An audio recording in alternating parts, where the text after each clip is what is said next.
रुला देने वाली एक सच्ची कहानी। हेलो दोस्तों, मैं आपको सुनाने जा रही हूँ एक प्रेमी जोड़े की सच्ची दर्द भरी लव स्टोरी जो आपके दिल को छू जाएगी। पहला प्यार। सच्चा प्यार कभी भी और कहीं भी हो सकता है। प्यार एक एहसास है जो बिना कहे भी बहुत कुछ कह जाता है। जब किसी को प्यार होता है तो वह यह नहीं सोचता कि इसका अंत क्या होगा। ऐसा इसलिए होता है क्योंकि वह इंसान किसी के प्यार में इतना खो जाता है कि बस उसे प्यार के अलावा कुछ और दिखाई नहीं देता। बस वो हमेशा उस व्यक्ति के बारे में ही दिन रात सोचता रहता है। एक लड़का था, वो एक लड़की से बहुत प्यार करता था।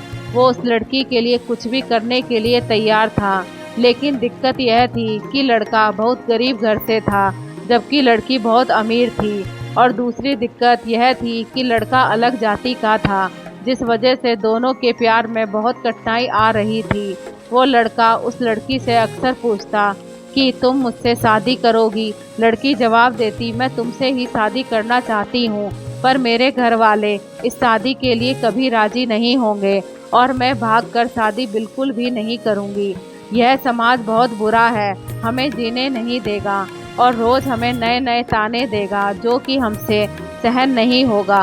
तब लड़का कहता, ठीक है, जब मैं अपने पैरों पे खड़ा हो जाऊंगा तो तुम्हारे पापा से तुम्हारा हाथ मांग लूंगा। लड़की हंसते हुए कहती, शादी में क्या रखा है? क्या शादी के बाद तुम्हारे लिए मेरे दिल में प्यार कम हो जाएगा?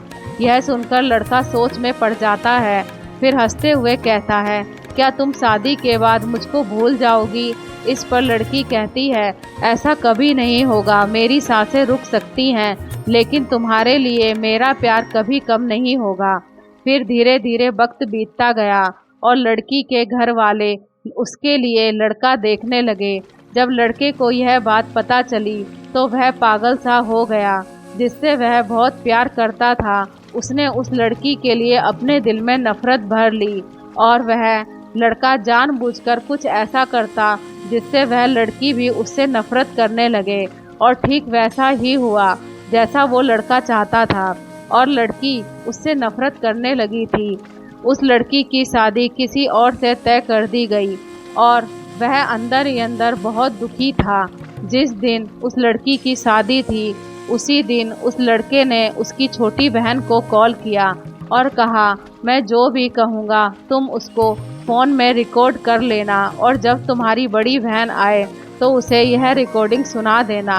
उस लड़की की शादी हो गई और वह शादी के 1 महीने बाद अपने मायके आ गई। उसकी बहन कहती है, दीदी मुझे आपको कुछ सुनाना है।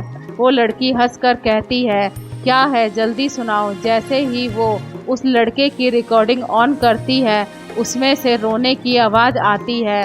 वो अपनी बहन से कहती है, ये आवाज़ तो गोविंद की लग रही है ना। छोटी बहन कहती है, दीदी जिस दिन आपकी शादी थी उसी दिन गोविंद का कॉल आया था, वह बहुत रो रहा था। अब खुद ही सुनिए क्या कह रहा था। फ़ोन की रिकॉर्डिंग चलने पे गोविंद रो रो कर कह रहा था, राखी मैं तुमसे बहुत प्यार करता हूँ और मैं जीते जी तुम्हारी शादी किसी और के साथ नहीं देख सकता। मैं तुमसे बहुत प्यार करता हूँ और मैं चाहता हूँ कि तुम अपनी ज़िंदगी में आगे बढ़ो और जहाँ भी रहो हमेशा खुश रहो। मैं तुम्हें कभी भुला नहीं सकता। इतना कहकर फ़ोन कट जाता है। गोविंद की यह बात सुनकर बहुत रोती है और अपनी बहन पर चिल्लाती है, तुमने मुझे क्यों नहीं बताया जिस दिन गोविंद का फ़ोन आया था। छोटी बहन बोलती है, मैं क्या करती दीदी, मैं तो कसमों के धागे से बंधी हुई थी। वह अपनी बहन को उसी नंबर पर फ़ोन लगाने को कहती है जिस पर गोविंद का फ़ोन आया था। छोटी बहन पूछती है, क्यों दीदी? वो अपनी बहन को ज़ोर से डांट देती है। छोटी बहन गोविंद को फ़ोन करती है। दूसरी तरफ फ़ोन उठता है। हेलो हेलो आंटी जी, गोविंद कहाँ है? गोविंद की माँ रोने लगती है और कहती है कि अब गोविंद इस दुनिया में नहीं रहा। राखी यह सब सुनकर चौंक जाती है और पूछती है, यह कब हुआ और कैसे हुआ? गोविंद की माँ बोलती है, पता नहीं बेटा, गोविंद ने अपने आप को जिंदगी से दूर कर लिया था। कसम खा ली थी कि किसी से भी शादी नहीं करेगा। छोटी बहन पूछती है, यह बात कब की है? गोविंद की माँ ने कहा, यह 19 मार्च की बात है बेटा। यह सब सुनकर वो लड़की फ़ोन काट देती है। वो सारी बात अपनी बड़ी बहन को बता देती है और कहती है, मैंने गोविंद की बातों पे भरोसा क्यों नहीं किया। मेरा गोविंद आज मुझसे दूर नहीं होता अगर मैं उसकी बातों पर भरोसा कर लेती तो। डीप लाइन, प्यार तो कभी भी हो सकता है, लेकिन सच्चा प्यार बहुत मुश्किल से मिलता है।